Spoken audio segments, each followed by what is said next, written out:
son of a bitch! Hey there, everybody. We are back for our closeout of the Escape from Monster Island campaign. And we've got some more fun stuff to do, I guess. So I'm hoping we got some new faces in here. Last time I checked, we were very close to 1,000 backers. Let's check that before we get started here, shall we? All right, let's see here.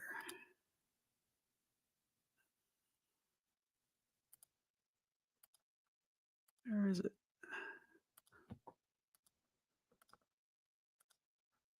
Huh. Why is my escape not in there? Ah, there it is. Okay, sorry about that. All right, so we were at 966 last time I checked. And let's see here where we're at. 997 with 3 backers away from that magic number of 1,000. We're gonna do it, guys. We're gonna do it. How's everybody doing? Everybody grab a bite to eat so we can get going with this. I think Aaron's gonna join me tonight. We're gonna talk about his campaign, and also Ethan has a campaign that I want to talk about, Wrath of Elephant. So we got a couple different campaigns to talk about in our celebration of comics, if you will. Ethan's streaming right now. John is closing out tonight. It's a busy night. Billy's got a show going too. So we're just gonna push on and see if everything comes together in the end. So let's start off with this one here. Also I got the color files to share too. If you were on earlier this afternoon, I showed like the original artwork, black and white original artwork, and of the interior pages, and I got the color files here too, which we can share. So let's start off with our trailer. Oh, no, we're not. We're not going to do that. You know why? Because we just saw it. We just saw it. Okay. We'll just go over the campaign real quick. I've added the version cover back in to the campaign because we only sold like 50 something of 300. So I'm going to be printing the 300. So let's see if we can move a few more of those. The Trump one's been doing very well. No surprise there. A lot of people are loving our new old president. We have signed CGC books. On the campaign, there's a little intro about Compass Comics and what I'm all about. And this is a little storyline, about of what this book is about. This is the third in the Monster Island trilogy, and it will be the final arc of Mac and Duke, at least on the island for now. Monster Island has been sabotaged by the Anarchons. Our heroes find themselves stranded in the outer reaches of the galaxy in search of a rare element they need to power their engines. The inhabitants of the mining planetoid Thog reach out to the island and offer their services, but at what price? Not all is as it seems, but Mac and Duke must procure the Sagadium, for without it there is no escape from Monster Island. So, like all my campaigns, or at least like my recent ones, I've been front loading stretch goals so that we don't have to do it at 20,000 or 25,000, 30,000, 50,000, all that kind of stuff. So I've already added a bunch of stretch goals in there, such as the bookmark, because that's a given. Everybody gets a bookmark. The Monster Island vinyl sticker. It's a nice size vinyl sticker. Got one on my truck, as a matter of fact. The spot UV on the cover is upgraded already. So we're putting those upgrades in so that all the covers have that really nice, let's see, I got one right here. They really got that nice sheen. Here, let me just go big for a sec here. Here we go. You can see that's the spot UV. And the rest of the cover, this is a matte finish. It feels like velvet almost. It's smooth, but it really has a beautiful feel to it. So all the books, all the Compass Comics books are like this. And of course, full color inside, upgraded matte paper too. Why matte paper? Because if you notice, there's very little glare on this. There's only a very slight glare because it is a coated stock. But when you have the glossy paper, if you're reading under a lamp or if you're reading outside, you have to adjust it constantly. I find that annoying as hell. So that's why I do that. So that's all front loaded there.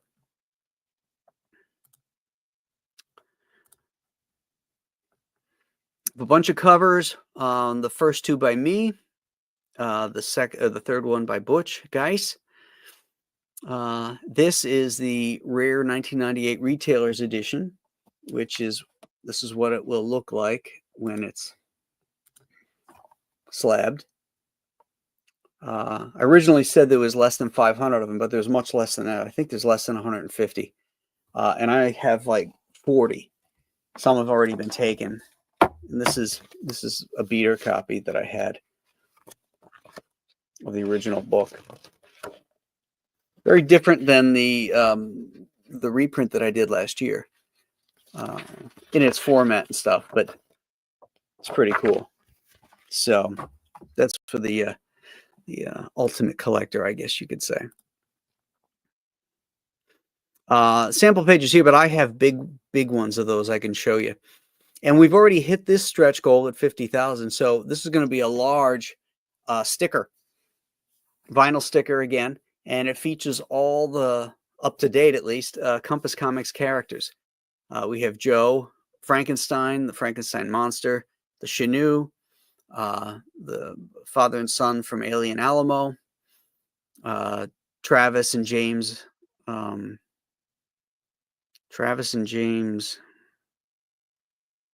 Drawing a blank on their last name. Then we got Mac and Duke here from Monster Island, and Misty and Meathead from Ghost of Metakumba Key. So we have a 3-cover deal.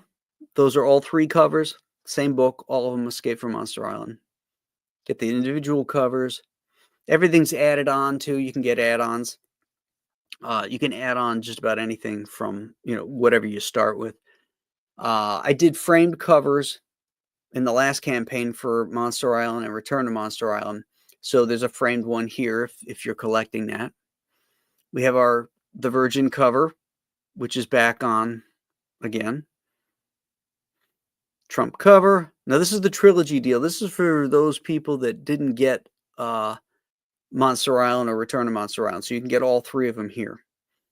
And if you like the framed versions, then here's the framed ones as well.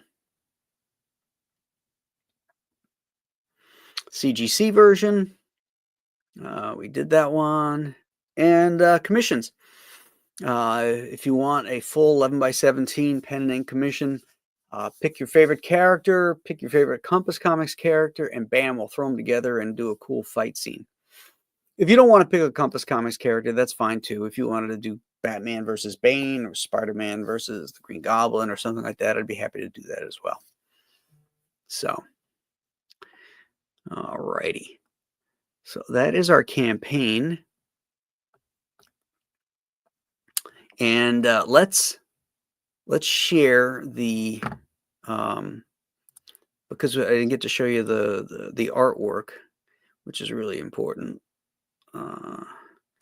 Stop that. Present window. Here we go.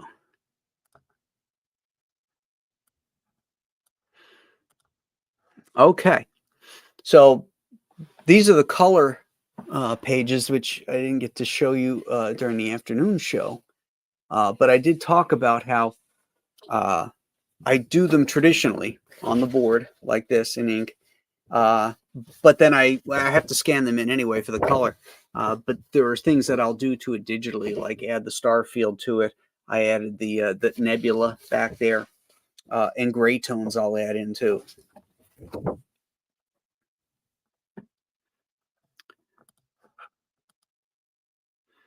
It's a double page spread where the island first pops up by the planetoid fog, which has, hey, what are you doing? Getting ahead of things.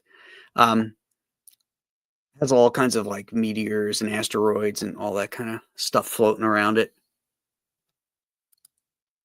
Then we meet our characters who we have seen in Monster Island Return to Monster Island. We got Mac and Duke and AWOL and Rooster, and they're inside the complex. They're trying to figure out what they're going to do. And all of a sudden, they get a call from the planetoid saying, "Hey, what's going on? What can we do for you?" All nice, nice, and all that fun stuff. They tell them what they need, and he goes, "Oh no, we'd be happy to get that for you. All you got to do is, send down a recovery crew with a ship and load it up, and you'll be good to go." And Duke here is all happy. Okay, he just wants to get home. He wants to get back to Earth. So because the Gooch, these characters here are very soft-spoken and timid. They don't want to do it, so they want Mac and Duke and Rooster to go down. So they say, "Fine, no problem, we'll go get it." But they're going to need flight suits because they're going to be going off into space. And so Rooster says he's been dying to get out of these ratty digs he's got, and he says he's got some ideas. And Duke gets the bright idea that he'll help him out, because he wants to make sure that human anatomy is taken care of. He tells Mac to, you bone up on the control apparatus of the spaceship, so you'll pilot it, and we'll be back. We'll meet back together. And she's doubtful, and so and with good reason. Duke comes up with some designs, and he's got one for Mac that is less than to her satisfaction, if you will. So she clobbers him, and then she gets the suit that she needs and wants.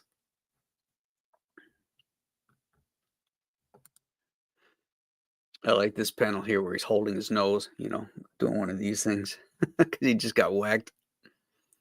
So off they go. They find this beat up old ship, and he's like, "Really? This is the dump we got to fly in?" And they're like, "Well, budget cuts and all that," which was addressed in the previous book. The home planet that sponsors Monster Island. They're known capitalists throughout the universe, but they're having financial problems. So the budget's been cut for Monster Island. So they suit up. They got their flight suits. They got their space suits. And they suit up, and off they go into the wild blue yonder. So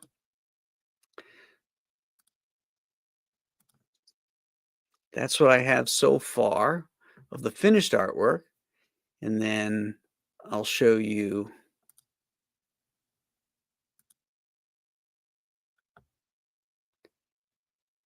Where is this? Is it? Yeah. So here's some pencil pages that I'm currently working on. These are about as tight as I'll pencil them. I will transfer these to the board via blue line and then ink them traditionally. I'll probably have to pencil some more on it, just to tighten a few things up before I throw the inks on.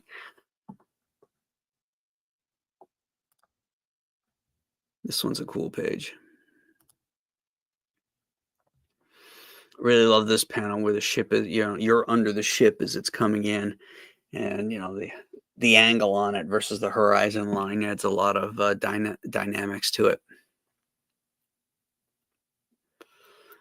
And then they're waiting for they're supposed to have a welcoming committee, and then these dudes show up and they look less than welcoming. So we're foreshadowing that there's going to be, trouble along the way. So that's what we got from Monster Island so far. Let's refresh it. My phone was buzzing, so we might have gotten a few more. Let's see if we got our 1,000 backers. Yes, look at that. Woohoo! All right, 1,000 backers at 58,707. Absolutely amazing. Thank you so much, guys. This is really great. Keno says, "This screams FF," and he loves it. Very cool.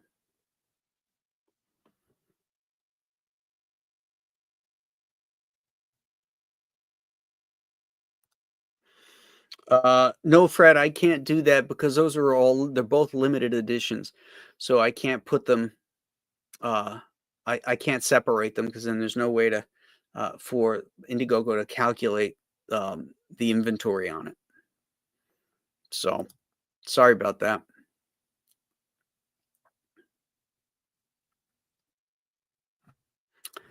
Okay, so I was expecting Aaron to pop in here by now, but we're going to go ahead and we're going to share Aaron's campaign.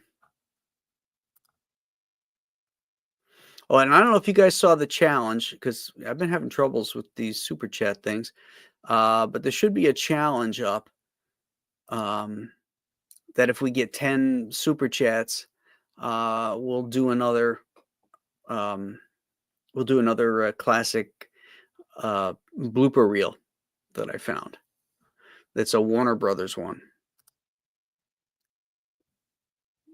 So, I see yeah, I think it's up. I think it's up.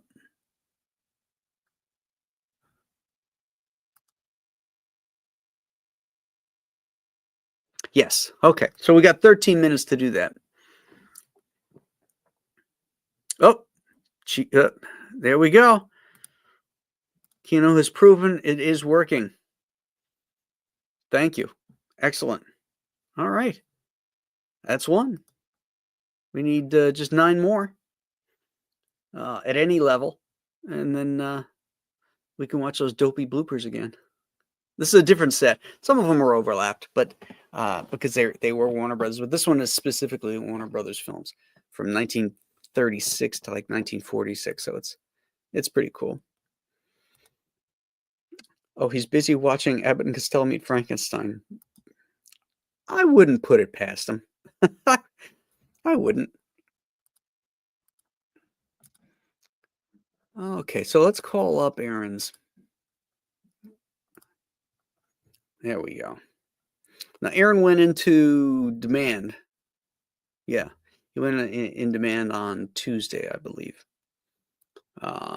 He's got 926 backers. He's at 69,209. Excellent.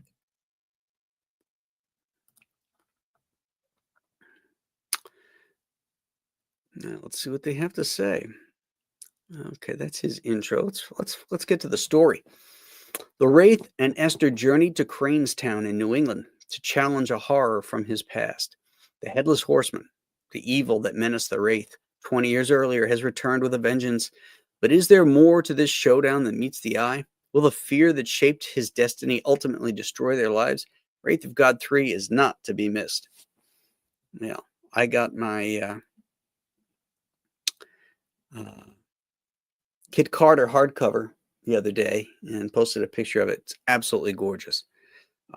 Aaron is an amazing artist and a great writer, and he puts a lot of love into his books. So look at this.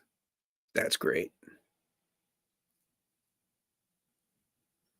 This one's great too. This one really has that 70s feel. Not just in its trade dress, but in the figures as well. He could have worked among all those greats. This is great here too. This is David Williams. Wonderful David Williams. Great guy, amazing artist. All right, so we got unlocked right now. We got the $40,000 stretch goal. Oh, excuse me. Gotta stop yawning. Leprestiverse retro editorial page with character value stamp added to the book. Oh, if you guys really want to drive them nuts, you got to cut those value stamps out. You should buy 2 books.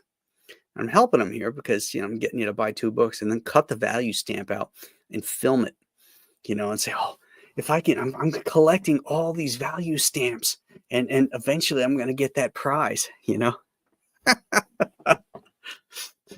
The completist in Aaron would go nuts. Uh-oh, he just showed up. I hope he didn't hear me. I Hello didn't there. hear you. I just walked in the computer room, so Oh, so you better didn't be hear me. Perfect. better be saying nice things about me. That's all I got to say. Chat, wasn't I saying nice things about this man and his work? I was just showing your campaign. Oh my gosh, look at this. I came Yeah. in at the right time. Thank you, Graham. That's very kind of you. Yeah. Yeah, we're going over it. I said you're an okay artist. Nothing. Someday Not like you'll this. make the pros, Yeah, that's right. I snuck my way in the back door, but you're a backdoor man. well, I would say this: if I didn't break in the early '90s when they were desperate for pencilers back in the latter stages of the boom, I probably never would have got in. So, Well, I'll thankful tell for. you what I did say.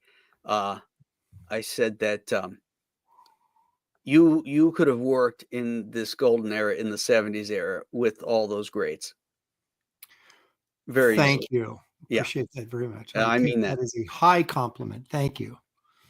I really mean that. The stuff is as good as any of those guys. Thank you. Really, Wow. really great. Do you ever sit around and think to yourself, man, what if I'd been born a different era? Would I be looked at differently? And it's and we talked about this on the professionals. We're all sort of a product of our whatever uh we experienced as a kid, right? Sure. Whatever era we grew up in, and you're like, I'd have been perfect in the 70s, Graham. Perfect.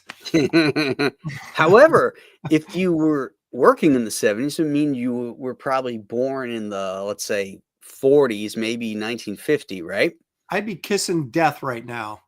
No, Closer but no, than I but am. what I mean is the work you'd have been exposed to would have been some pretty crappy stuff, That's true. you know? So basically, Unless you became one of those strip lovers and like, and went that same route and I suspect both of us probably would have done that had we been born in that era. We'd have been looking instead of at the shitty comic books, we'd have been looking at the great strips, that are yeah, heroes eventually, the Kanes, the Ramitas, the Kirbys, the Buscema's, all those guys, Wrightson, looking at the EC stuff. We'd have been looking at all the great strip guys. I think. I'd like to think so because the same stuff that we were attracted to in our youth, why would it have changed? Because that stuff still would have been there. It'd have been fresher. It'd have been newer to us, Right. but we still were attracted to it because of the quality of it. Oh, look at that! Look at the black and white on that. That's nice. Thank you. Yeah. So boy, what a jam-packed week this is, isn't it? It's like Really people are is. launching, everybody's closing. Yeah, it's crazy. Yeah, if anybody's in here tonight that wasn't here this afternoon, I did a closeout stream then to showcase Escape from Monster Island, but then I've been showcasing two other campaigns that are either new or closing or like in Aaron's case just recently went into demand. So I did John Malin and RT Bear this afternoon, and this evening we're going to do Aaron, and we're going to do Ethan with his Helephant, the Wrath of Helephant. So that's right. That just closed out and went in demand, just like me. Yeah. So we're spreading the love and getting the word out for everybody. Now John's closing tonight on his show on the what is the name of that show? It's not Ballers, it's the other one. Jack Show. Jack Show. Yeah. They're doing a Jack Show. I think at 10 o'clock, something like that. And he's going to be closing all the way out till 3 a.m. Yeah, I mean, I get where he's coming from. He wants to have that collectability, and that secondary market. But boy, I would not pass up, the opportunity to get a bunch of new customers by being in demand and staying open for a while so people can find you. Oh, I agree. I agree. That's the crazy thing is we stream multiple times a week. We're on social media all the time. We've got thousands of followers on social media, and you think everybody sees this stuff we post, and they don't. Mhm. I still get people like, "Oh, I'm Kit Carter. What's that?" And I'm like, it's been out for a year. I I've know. been promoting it for a year, and but some people just don't see it. It just takes an inordinate amount of time for these campaigns and these to reach Yeah. the That's audience why we want I to I reach. I encourage everybody, like, that's in the chat or that watches this, when it's a rerun, that type of thing, to tell your friends about it in an email or a text message or on your social media. Let them know about it, send them the links. If you're into it and you love it and you've backed it, you wanna share that. And that organic way is the best way to get it out, you know? That is true. And I see a lot of people will post or repost something that I've done. I'm sure you've had the same experience. Then you'll see someone in the message going, "Oh my gosh, I missed that," Yeah. or "Oh, I didn't know where can I find that?" So there's always you guys in the chat are a vital to getting you spreading the word as well because it does help. Absolutely. We appreciate you guys doing that for us. Let's do a refresh here, see if we picked up anybody. 9:26. No? Okay. That's all right. We got time. We'll go The back night is young. here. Let's see if we picked up anything here. I hit 1,000 backers just before you came in. Oh, nice. So very happy about that. I'm not to a Oh, thousand yet. Oh, 1,001. 1,001. Okay, 58,772. All right. Then let's go over here to The Wrath of Helephant. Oh, and before, I wanna just let every oh, I guess I missed another one. Oh, Kino Reviews with another one for the 9.99. That's a good cigar, Kino. Anyone else celebrating tonight with a cigar and a glass of bourbon, or is it just me? Well, I don't smoke cigars in the house, so, Yeah, you don't I want to think get it's in just trouble with you. the missus. Yeah. Plus, I don't want my thing chair to smell like cigars. That's right. You spent good money on that chair, and you want to ruin like excellent comic books by sitting in it and reading it, but you don't want them to smell like smoke. You'll Actually, it roll it. does smell like smoke because it was stored in a warehouse where dudes were smoking cigarettes. And Oh, I had to put stuff on it and draw that. I got most of it out, but there is still a little lingering of uh, that well, smoke. I I hate just it. find it interesting that you'll take your FF number one, roll it up, and put it in your back pocket, but you don't want it to smell like cigarettes. That's that. To each their own. Uh-huh. Uh-huh. Hey, I've got dinner on the stove. I got to go check it. I'll be right back. I'll Yeah, let yeah. you roll Okay. through Elephant, and I'll be right back. No worries. Okay. So we've got Ethan Van Sciver's Wrath of Helephant. I love this idea. This is really cool. He's got 1,164 backers. He's at 65,000 on this. Is this in demand? It is in demand. Okay. Hell couldn't contain Daisy.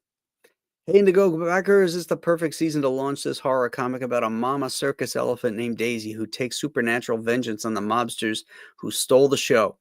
This is like Friday the 13th if Jason Voorhees was a 15,000-pound African bush elephant.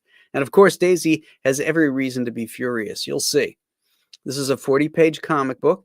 The story is by me, Ethan Van Sciver. The darkly humorous script is by John Borelli. The detailed, realistic art is by Scotty Richard, and the beautiful, vivid colors are by Jason Wright.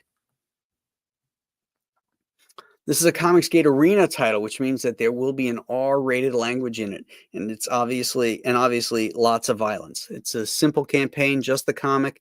We've got the first 16 pages finished and hoping to raise completion funds. Also, the amount of money we raise will determine any extra bonuses and the presentation of the comic. So, stretch goals that have been unlocked. Oh, all of them, actually. 25,000, the comic will have a cardstock cover. 30,000, the comic will have 60-pound Husky high quality paper. 40,000, the comic will have a foil logo. 50,000, each comic will come with a John Malin art print. And at 60, each backer will receive a trading card with Helephant art by Sean Salter. And that's where we'll start. This is a smaller campaign with ambitions only to help make this fun comic book. Hopefully, you'll help us get there. Thank you, everyone. Beautiful. Oh, this is a great cover. I didn't know Malin did this. Nice. And the color is great. Who is that? Nominated for cover of the year by the No One Gives a Darn Awards or whatever it's called. Ah, So can you tell who is it Wright? Somebody in Wright colored this? it's probably Jason Wright, Jason Wright. Okay. the guy Yeah, I who's like. coloring Fearsome. Oh, okay.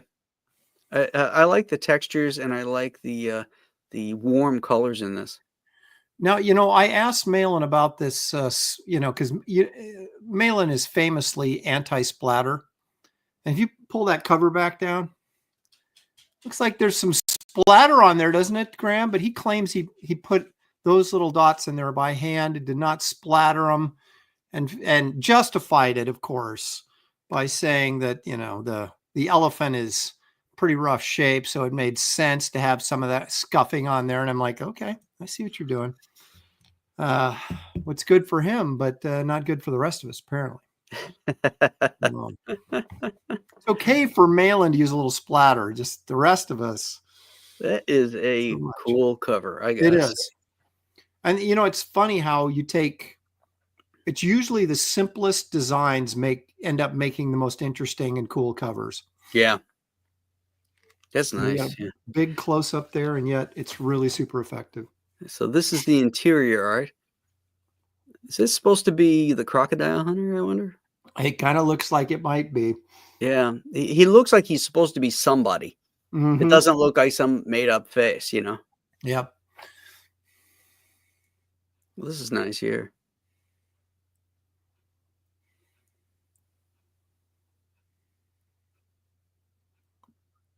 Yeah. Look at that. Holy shit. And the elephant comes back from the dead. Yeah. That's great. I love elephants. I kind of wondered. I've never asked Ethan what his inspiration for this was. Basically a zombie elephant. What? So probably like Dumbo, like when Dumbo gets taken away from his mother, but instead of the Disney version, the mother gets really pissed off and goes after everybody. That's the way I look at it. Yeah, the R-rated version, right? Yeah. See if we picked up any backers on this one. Oh, I hate those damn drop downs. Why do they start doing that? I know. No backers there. Okay. All right. I want to show this. This is the distressed cover. And this afternoon, I told everybody how I did this. I took this Batman comic that I had that was beat to hell. It was beat to hell when I had it as a kid. You have a comic that's beat to hell? I don't believe it. I mean, it's slabbed, but it's beat to hell. But I slabbed it. But I slabbed it anyway. And so I scanned the cover in, and then I selected the threshold with the magic wand of the area that had the wrinkles and stuff in it. Then put that on a transparent overlay. Then cleaned it up because some of the logo stuff was coming up because it had wrinkles on it, so I had to erase that off. But it made this really nice template. Then I could just lay that over the color art. But then it still looks like it just looks like a beat up new comic. Right. So then what you have to do is you go back to the layer with the colors on it, and you go into the what is it called? The filters. Mm-hmm. And there's a noise filter, and you adjust the level of the noise that you want on it, and it gives it that kind of dirty look. Mm-hmm. Like you can see here's the noise that's in it. Mm-hmm. Yeah, that kind of speckling. Yeah. Mm-hmm. Like it's been scuffed and ragged and all that kind of stuff. I did something similar to this once where I took for a sketchbook cover of mine, and I crinkled up paper, like a 11 by 17 sheet of paper, then flattened it out, scanned it, and then used that, and then took my art image and made it transparent and put it over the top of the wrinkled up paper, and I got a nice little effect out of it. That's cool. Now this is the cover without all that on it. Oh, interesting. Just the colors, Yeah. So this is what this comic would look like in my house, But in Graham's house, it would look like That's you just right. like So, like, here's Aaron's copy, right slabbed, of nine course. nine eight It's a nine eight. 9/8 slabbed. Yeah. And then here's mine that I'm reading on my thing chair.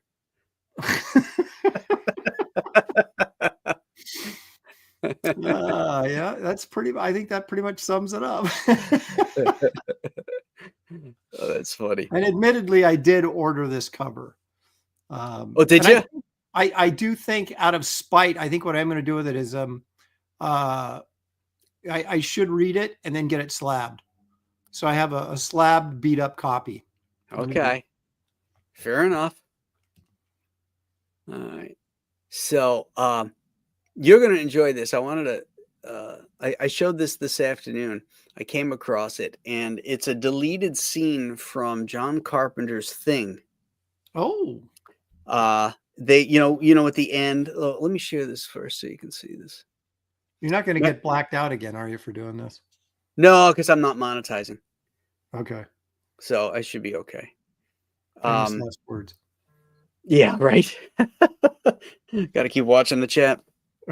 Keep watching the chat, people. On the chat. So, because they'd always tell me, you're out. So the sequence here where the thing exposes itself, after it's been building the ship and everything, and now it's really big and it comes busting out of here. Remember there was a little bit of stop action animation, like when the tentacles come up and they steal the plunger and all that. Yeah. And then it goes to Rob Bottin's, Yes. thing. Well, originally all of that or more of that was stop motion. And this is the stop motion stuff. Here, let's play it.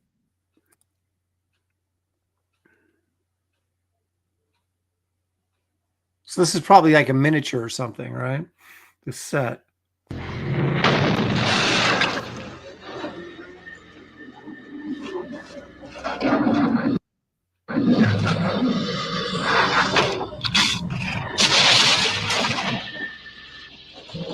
Hey, look at that.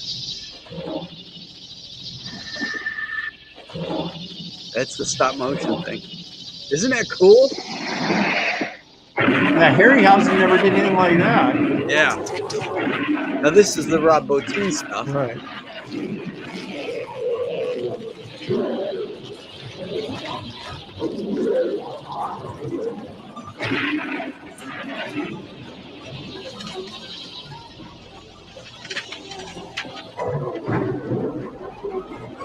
More stop motion.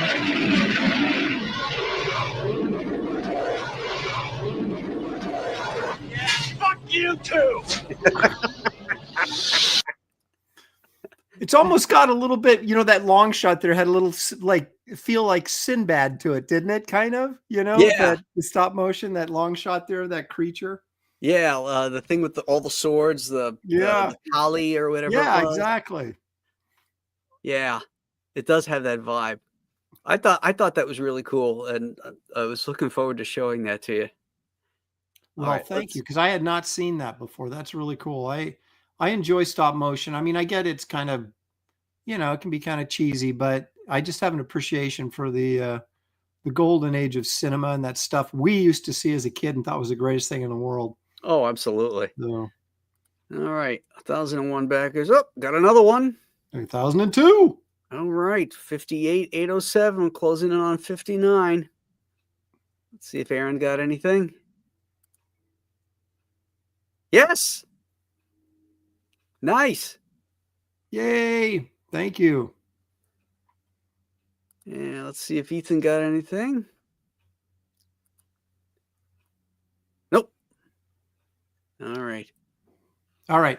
I hate to leave you stranded again for a couple minutes, but I got to go serve up. I got two bedroom bound women right now. I have to serve dinner to. So go ahead. I'll be back another 5 minutes or less, and then we'll get into some serious Star Trek II conversation. All right. So let me just check the cat where we're at. All right.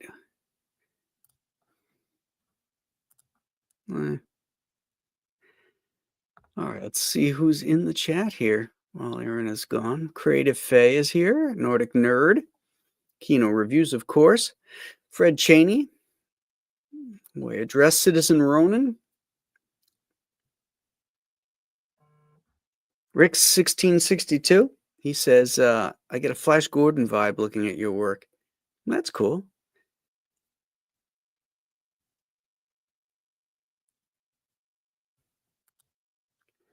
Rick says it reminds him of the creepy magazine I got as a kid.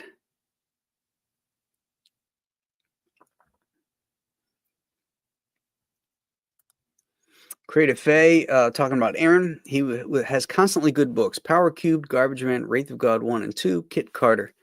Absolutely. Now remember, you guys gotta cut out those. You gotta film yourself and cut those stickers out. Value stamps. Yeah, the value stamps. You heard him. It'd be freaking hysterical.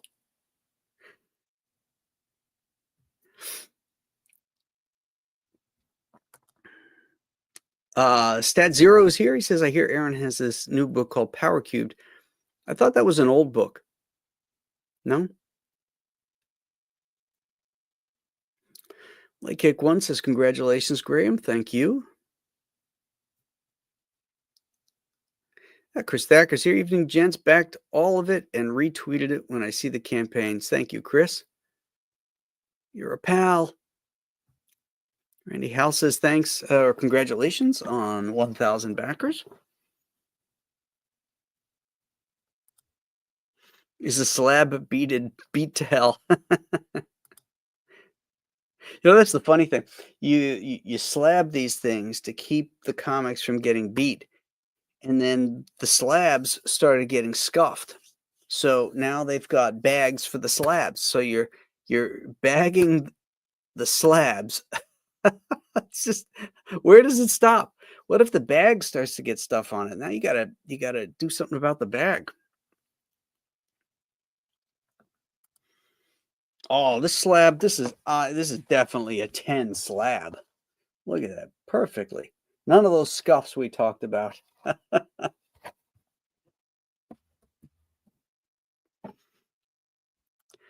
And there is something to say about well-loved books, that's for sure. Stat Zero's got to be Aaron's next great villain, the slab. I think in my next book, which is a Chenoo 77, I'll have a scene where they're stuck in the blizzard and they're stuck in their car, and because it takes place in 77, so they'll be reading like comic books. I'll find the most valuable comic today that was published in 1977, and I'll have somebody reading it and have the Chenoo come in and just tear the comic book up. That'd be awesome. You know what? I am going to do that. All right. I got to write this down so I don't forget. Chenoo tears 77 comic. Okay. That's going to go into that story. Now, don't tell him. Shh. Oh, my bad, Stat. Sorry.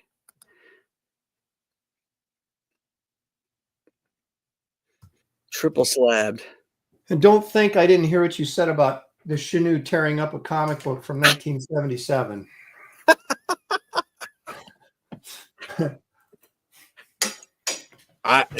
Who said that? Most valuable comic from the 70s, I think you said. Yeah, what would be the most valuable comic from 1977, you think? Well, the most valuable comic of the 70s is first appearance of Wolverine. So Hulk 181 would be the one that you would have them tear up. That would make me cry. That's 1974, though. Yeah, but it would, a kid could be reading a back issue. It could. 3 years. Yeah, it could. 77, maybe that would have been first Moon Knight in that neighborhood. Or that might have been earlier than that, though. That is probably 75. Well, Kino says Tomb of Dracula, first appearance of Blade, maybe? Oh, there you go. That's right in that neighborhood. Yeah, I think Blade's earlier, though. was like Oh, issue yeah, the 19. 30-cent Star Wars, the first Star Wars. Mm-hmm. That's a possibility.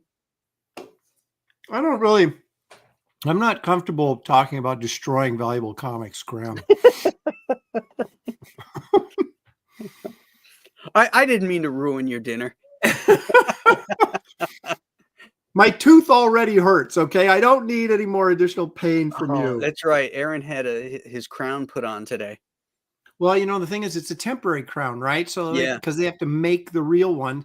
So I have to have this temporary thing on. And they're like, make sure you chew with the right side of your mouth so you don't, pop it off. And I'm like, for 2 weeks, I got to wait until they get Yeah. the. No I- nuts. Can't eat nuts. Yeah, man. Yeah, got to Well, at be least I'll careful. have it on for Christmas time so I can, of course. You got 2 weeks, so you'll have it for it'll come off before Thanksgiving. Mm-hmm. Yeah, that's good. No. Wait. Yeah, because No. Thanksgiving's late this year. Yeah, but my appointment's December 5th. Oh, We're closer to Thanksgiving, young man, than you would think. yeah, we're 2 weeks away because it's 2 weeks from today. Well, did they set me up an appointment 3 weeks? What Yeah. a bunch of I don't think I appreciate that very much. There's my crown. There's 1 week, 2 week. No, yeah, Thanksgiving is exactly 2 weeks from today. Yeah, So yeah, so I will be 3 weeks. Well, they said it takes 2 weeks to make, and then like they want to, for a week for it to get mailed to them and all this kind of crap. So basically, yeah, 3 weeks with this cap on. oh man. So yeah, December 5th. So I will have to suffer through Thanksgiving chewing on only one side of my mouth. I guess a lot of mashed potatoes and gravy is in my future. Yikes. I won't be gnawing any bones or anything like that. Oh, Stat Zero says I don't have any wrenches in here. Is that right? Most Stat Zero's a wrench. Stat is, but he's leaving. He says, I noticed I didn't have a deputy in the chat on this stream, so I wanted to drop in and throw in a few links off to bed for this bird. Good night, all. Okay. He must be an early riser because he's often early to bed. Yeah. Yeah, I thought I had some. I'm a wrench. Are you a wrench? Yeah, I guess I could post stuff. Chris Thacker, aren't you a wrench? Let's throw those links up. I could swear Chris was a wrench. All right. I'll do it. I'm not afraid to get in there and You want to be a wrench? I just asked Chris if he wanted to be a wrench. So what's next for you after Monster Island? Is it Shinu? Yeah, Shinu 77. Hmm. Yeah, that'll be the prequel to the Shinu. Gonna be disco balls and everything. Now wait a minute. What year was the first Shinu? The first Shinu took place in 2022. Okay, so it was like current. Why was I thinking? Well, it was 2020, whenever the book came out. Yeah. Okay. So do we have a first appearance date of the Shinu? I mean, the first year that he attacked mankind, or Buffalo, New York, or whatever? Well, the first recorded was in 77 because they mention it in the story. Okay. And things happened in 77, which set things up for 2020. So, but we're going to go back and tell the story of 77 about what happened then. Is there like an origin to the Shinu? Like, or is it just kind of this mysterious figure that... Well, there's not just one, because the Shinu, it's a Native American legend, like a Wendigo, that it was a man that scarred his soul doing something terrible. Typically, it's cannibalism. Ooh. And then he turns into this ice creature, and he has to eat the hearts of men to try and secure the warmth that he'll never know. And so, like, they could be anywhere. They could be in the West. They could be, wherever these great storms come. Because that was another idea. I was thinking of a Chinook Western that would have taken place in one of those great blizzards on the plains, like in South Dakota or something like that. That would be really cool. Like Indians and these settlers have to team up and fight against them or something to survive. Mm. Yeah. That'd be a nice dynamic. We got these two warring factions, and it's like the what's the old saying? The enemy of my the enemy of my enemy is my friend, or something like that. Yes. Yeah. That would actually be a really interesting story. Yeah, I got to write that down. Yeah, before I steal it and use it in a wraith. Or Jimmy does. Yeah. He's already got it out. He's already working on it. Too late. Indians and cowboys fight him. Yeah.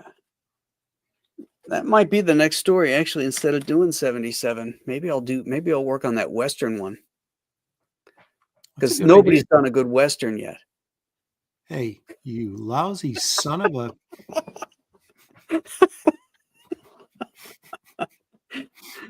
I've done just enough research to get away with it, Graham.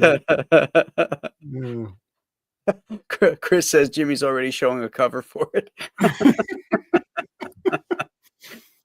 When I first put together the Wraith pitch, and it was, of course, a Western Ghost Rider pitch, I bought this Hollywood Westerns, this huge, thick book on Hollywood Westerns, so I could get, some sets and things like that. And then I went and bought, some historical books in context of, the 1880s, and read some stuff about that. So I do a little bit of research. I'm not fanatical about it, but I like to kind of familiarize myself with, if I'm doing a period piece, so it doesn't seem completely just, like I made it up. Yeah. I mean, if you're into it, the research is the fun part, to be honest. Like when I was doing Alien Alamo, and I was doing the World War II vignette, the flashback. Okay, well, I knew it took place later in the war, and the Marine uniforms changed, the helmets changed, the weapons were changing, that they were using in the Pacific. So I had to make sure that that stuff was right, because I'm into that, And the same thing with the Japanese guys that are in the tunnel. What type of guns did they have? What did their leggings look like? You don't want Billy Tucci coming after you either for wrong. No, I'm good about that. I try to. I'll mess up in other places, but I try to get my weapons and period stuff right. I remember when I was working for Eclipse on the Prowler, which took place in the 1940s, and Cat Ironwood was my editor. And Cat was like this crazy leftist liberal. Yeah. Not her real name either, though. Just no. And she was like a furniture nut, and see, I made sure all the guns and the fedoras and the hats were period perfect, all that kind of stuff. And she calls me to complain that the foot on this table was wrong. That in 1940, whatever, they didn't have those wheeled type things. They would have been she went into this whole diatribe about, well, who the hell's looking at the bottom of the table? Cat Ironwood, apparently. Yeah. It's like, okay, you're just making shit up, You go, this is a comic book. Give me a little bit of leeway, all right? Yeah. Just a little bit of leeway. I mean, Kirby's Tommy guns weren't really Tommy guns. They made you think they were, but they weren't referenced. They probably he held them and fired them. He probably drew them out of his head half the time. Isn't that the funny thing? Where we've sort of in this modern era of comics, where all this stuff that guys used to kind of wing it and no one cared, and now it's like, oh, that gun's got to be exactly right, and this is. Even if you're not doing a historical thing, like you got a bad guy pulls a gun on somebody, it's like, well, what kind of gun is it? and does it look like the kind of gun it's supposed to look like? And it just, back then it was just like a box with a handle on it, Yeah, or cars too, like Yes. Buscema, hated drawing that stuff. It looked like a shoebox on. It looked like what was that? The Boy Scout things, the Pinewood Derby. It looked like Pinewood Derby cars. You'd have these great figures, but the cars and that kind of stuff he hated drawing. So he didn't put a lot of reference work into it, or Well, I'm with the him right guns there. the cops were carrying. It's like, you live in New York, you could really check and see what they're wearing. I know, and it's like you always made a point of that. Somebody say like Ross Andrew, who went to on location and took photographs of places that Spider-Man was going to be. Buscema just the opposite. I don't want to deal with that crap. I didn't even want to draw superheroes, but I know it's like the pay is good.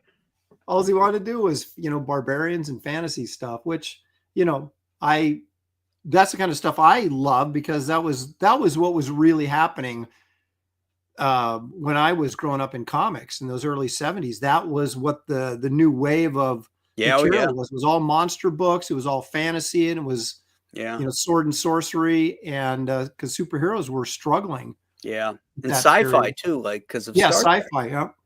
Yeah. Let's do some refreshing here, see if we picked up anything. All right, 3 more backers. Oh, we're closing in on 59. Beautiful. We're one backer. Away. One backer away from 59,000. Get in there and make it happen. Who's going to be the hero? Who's going to get in there and make that happen? Let's go, people. Be the barbarian. Get in there and make it happen. All right, let's see here. We got 927. Okay, it's same. And elephant 164. 164. All right. Well, I do appreciate it, guys. Thank you so much. It'll be really cool if we could get her to 60K tonight. Before we. Yep. Now I'm gonna. I'll be adding.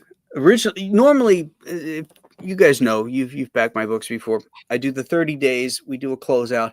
I add 2 weeks because 45 days is the what they say is the sweet spot for when you're promoting something. You can go 60 on Indiegogo, but I try not to do that. But when you first set it up, you don't really know. You say, okay, I'm going to go out 30 days. So I look at it and I say, okay, 30 days. That's great. It's no conflict. Now I'll just add my 2 weeks on there tonight. And you know what 2 weeks from now is? Thanksgiving.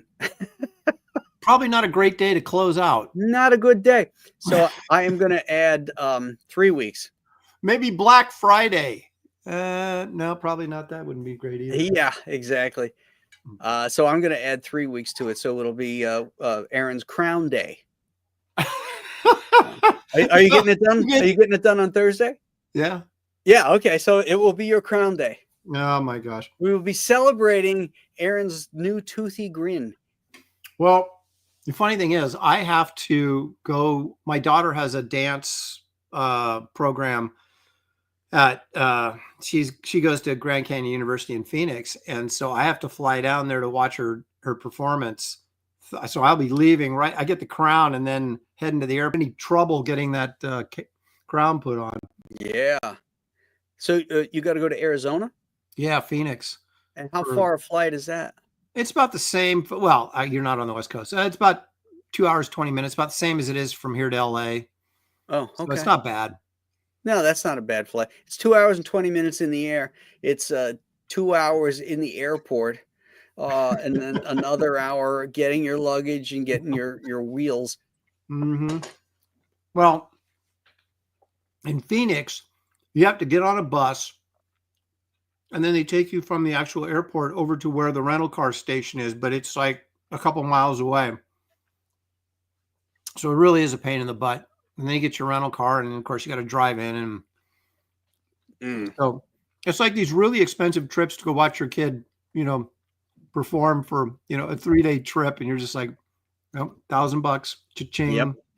It's a mere bag of shells for you, Aaron. Is it? That's what I've heard. After I'll be paying the dentist for my crown, then I can go get on an airplane, spend another 1,000. The guys, I showed you the distress cover and the cover with the full colors on it, but this is the original art for this. I took this down off the campaign, but I put it back up for the closeout. So this is the only piece of original art from Monster Island that's ever been offered. So whoever gets this will be the only one who owns a Monster Island piece of original art. So, if you're into collecting, I don't sell my original art. Typically, I let a few high-end pieces go on Heritage last year, but that's it. The rest is, you can see that flat folders behind me. That's loaded up with tons of art. And then I've got boxes of FedEx stuff filled with original art. So, because I've just been keeping it, I haven't been selling it. So this is a great opportunity. Does it pain you? Does it pain you to let it go? Certain things, yes. There's, you got so many talking head pages in your career. Right. I mean, but I mean, like the covers and things like that. I mean, you're selling that cover. Does that did you have to think about it and go, do I really want to let this go? Or I did. Yeah, I did. But I felt that, backers who have been along for the ride, that are art collectors would want to have, would want to have a piece of art, from this series. So I thought I'd offer something nice like a cover up. So we'll see, see if anybody decides to bite on it. If they don't, it will join all the other Monster Island covers and snuggle together in that flat file folder over there. Yeah, you're kind of like Simonson, of course, he just has had a longer career than you, so he has like higher stacks of pages than you do. Oh yeah. But he doesn't let go of any of his stuff. Like he said, occasionally, I think he told me he traded, occasionally he would trade a page for like an old newspaper strip that he wanted or something, But yeah, he's got, I remember when I went and visited him, this was in the 90s, and I was over at his house, and literally stacks this high of original art, 4 pages and FF pages and all these different things he worked on. It was just amazing to sit there and hold it in your hand and flip through it and try to worth a fortune. Try to scheme a way to steal one without him knowing it, which I wasn't able to pull off. But Damn. But I do have a couple of Simonson originals that he did for us. That was so that's cool. Yeah, I have a Thor that he did. He did a Thor frog for Shelley, not in costume, just the frog with the Thor helmet. It's really kind of cute. And then I think we showed that on one of the bros. Yeah, it's down. It's right. Actually, it's right behind me there on the ground, right where my hand is. Oh yeah, I see it. Yeah, down there. And then he did a Beta Ray Bill for my son, Josh, because he was still in grade school. And I talked him into doing a piece for Josh. And then he sent the package, and there was a piece for each one of us. And we were just like, whoa. So yeah. I got to get him to do a piece in my Book of Bane. He's the nicest guy in the world. Oh yeah. Yeah. Walt's a great guy. Next to me. No, I would never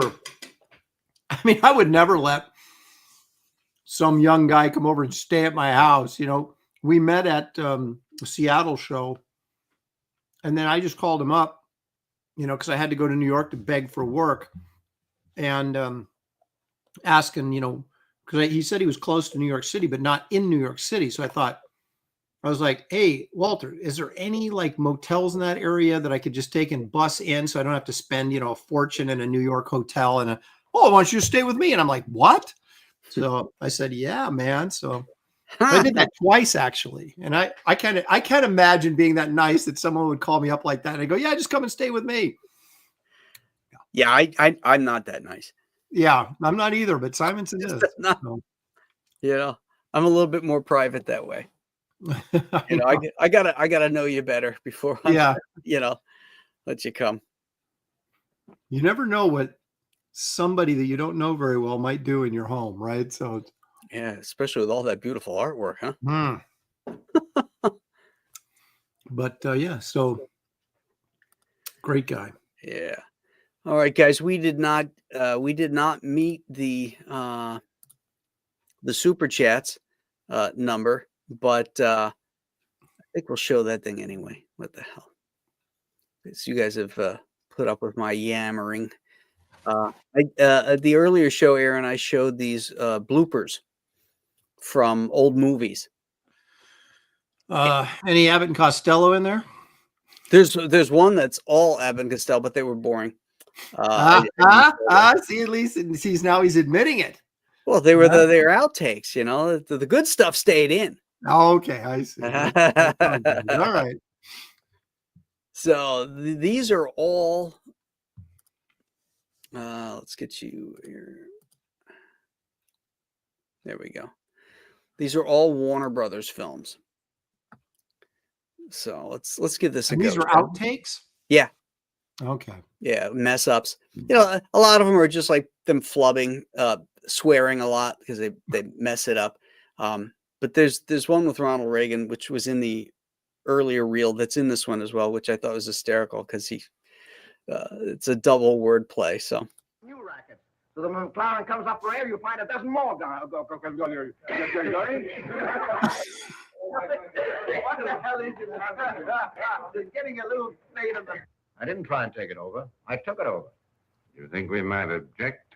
Well, why should you? I've proven to you that I could run it better than anyone else. Tenor isn't any good.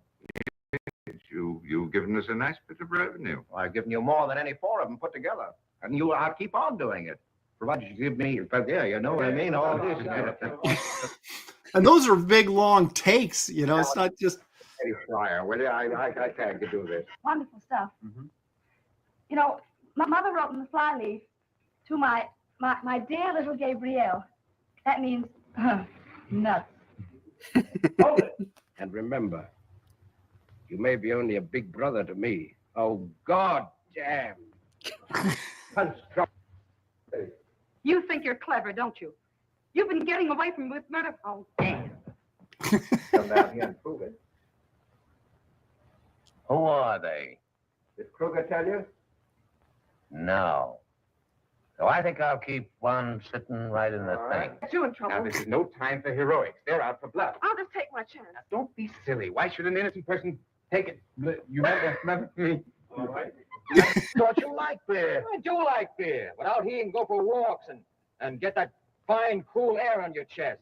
And go swimming in little pools and... Holy Christ, where am I? holy Christ! Worry Whatever. about it. I love. He takes his hands off the wheel, you know. Yeah, yeah. This isn't my betting. Oh, betting. Damn it. You're playing Santa Claus. That's what you're doing. Playing Santa Claus. Listen, in a minute. Not 10 days ago, I turned down $1 million profit on my 51%. Play me for a goddamn sucker. You shall go leave here now, and no cost, not money. Oh, Jesus Christ. Which he states that the airlines that join South America and the United States will be of immeasurable economic value and intrinsic value, or whatever the hell the other word is. There are thousands just like Phillips. Honest, decent, self-respecting men who've lost their jobs through no fault of their own. God damn it, let me start right away again. Gee, I'm lucky. Lucky? Say, you want to be secretary of the year? Yeah, Chicago. Yeah, yeah, Chicago.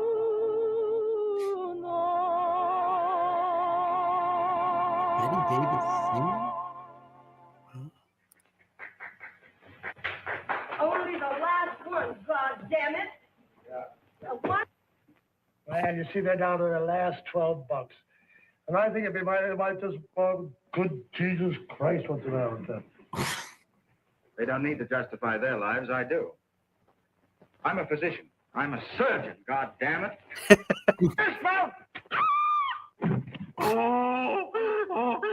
The king gets shot. And it's back and forth. So on and so on and so on. She starts crying. More and more. Finally, she gets sort of crazy. They drag her out.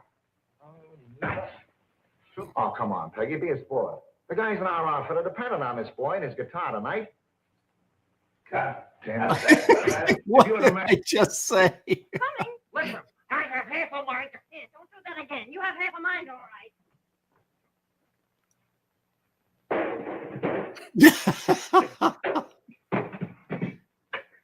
And I get goose hair. Baby, tell me you're safe and that I ain't dreaming. What's the matter? Have you gone cuckoo? On my way over here, all I could think of was about the time I put gumdrops in your hiding group.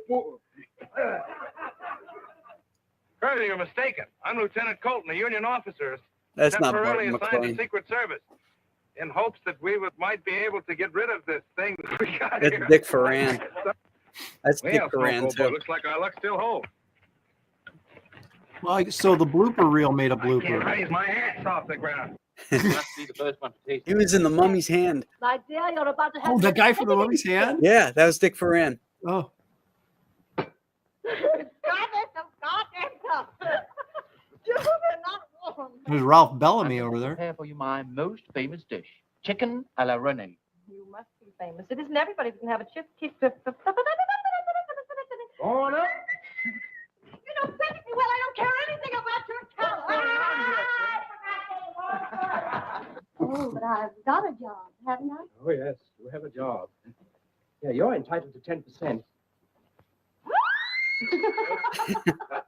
But I've got a job, haven't I? Yes, I think you have. Yeah, you're entitled to 10%. Sales do. Oh, damn it! Bloody bugger blood! You know as well as we do that it's impossible for you to stay here. We know it, monsieur, and we are going away in the hope that if you cannot forget it, forgive us. Yes, You monsieur. know. And you have been given the honor to represent America. Dance exposition? Yes. Of course, you will receive all expenses and immediately check for...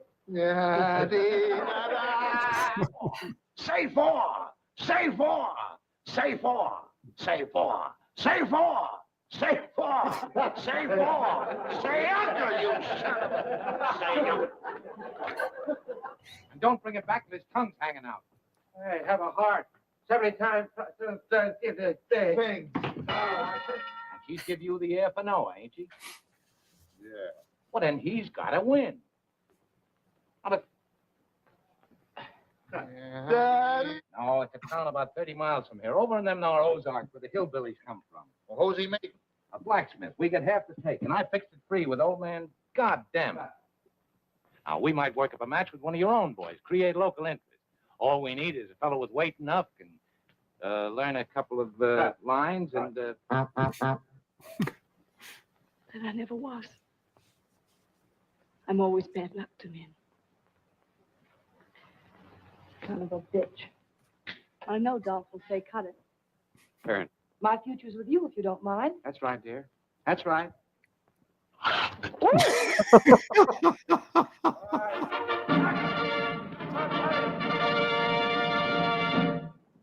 Got a lot of Pat O'Brien people here.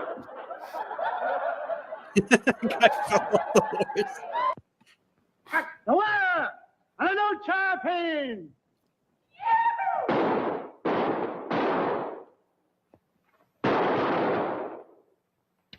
Ho, ho, ho! I'm Wyoming Steve Gibson! It's a lie! I'm Wyoming Steve Gibson! Sounds like a cannon.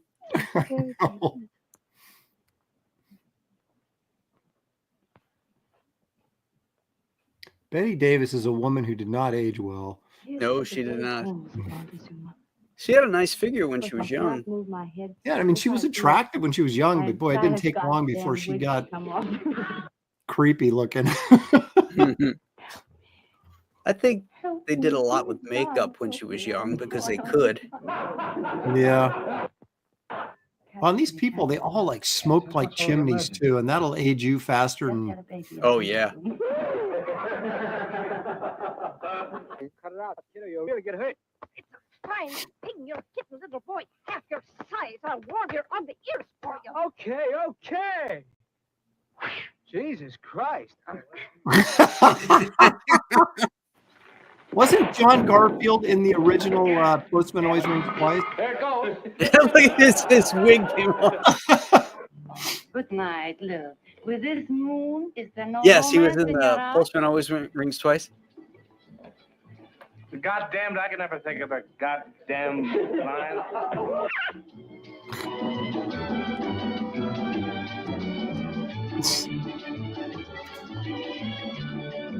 Come on, Stacy, make a statement.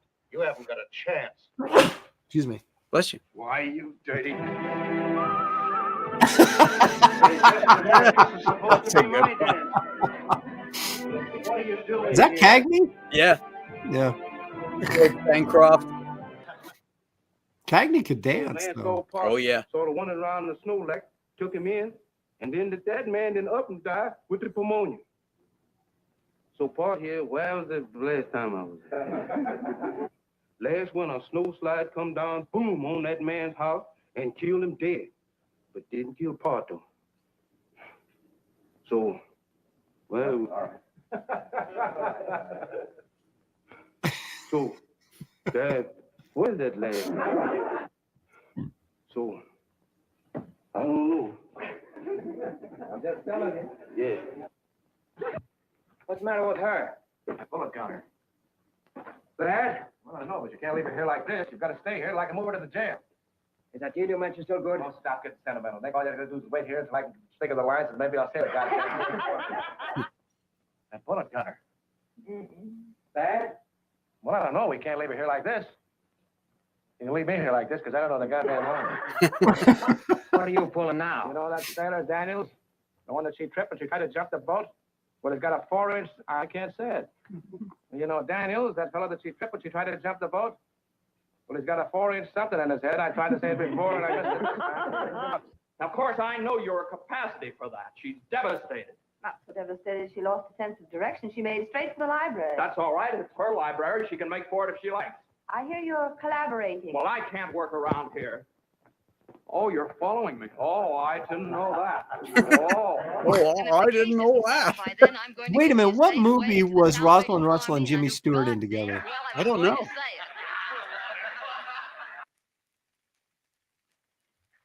Because that was a young, both of them were pretty darn young in that. Yeah. I'll look that up now. I'm through. I'm through. Cassie was poisoned. Then quite a bit later, Dr. Tower shot himself. He hadn't been dead very long when the cook came in and found him. And I forgot the rest of the line from there, but it'd be great if I could remember it. Pretty lucky. But I didn't have anything to do with the murder, or whatever you call it. God damn it. I just happen to remember Bentley. He flew one over there and never came up, never came back. That's never not hard showed to be up. creative, Faye. That was done much later. It was No Time for Comedy, 1940. Don't look at me and say that. You know, I haven't been in This an is apartment like the this for a scene. long time. This is the good one. It's been 2 years since I was in New York. How does it look to you? About the same as any other place these days, but good. You're looking blooming. Oh, I'm fine. You been getting any lately? Overtime, you mean? Yeah. You know, it's 2 years since I've been in New York. How does it look to you? Well, I'm about the same as every place else these days, but good.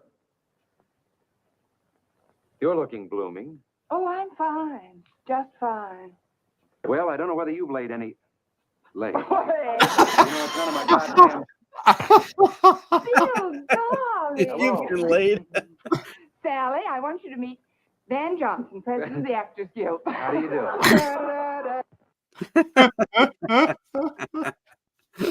Good old Eve Arden. She was a kick. Oh, she was great. Really liked her. All right. Excuse me. Yeah, no problem. Nope, no bounce. All right. You know, they're saying that Ethan's doing a Comic Skate live show right now. Yeah, it was a trash cast. Oh, was it? Okay. Yeah. I tuned into it earlier. He and John were on. I think the closeout thing is going to be part of the I can't remember the name of that Jack show. show. Jack show. Yeah. And that's going to be later. But I think this is just Ethan's. I don't know if anybody else is on there.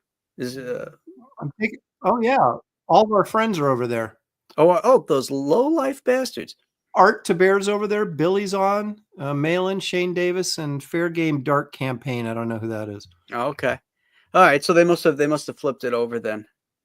Yeah, you should. Yeah. You should bounce over there and get some more action. Yep. That was the plan when they switched it over, but it sounds like they've moved on.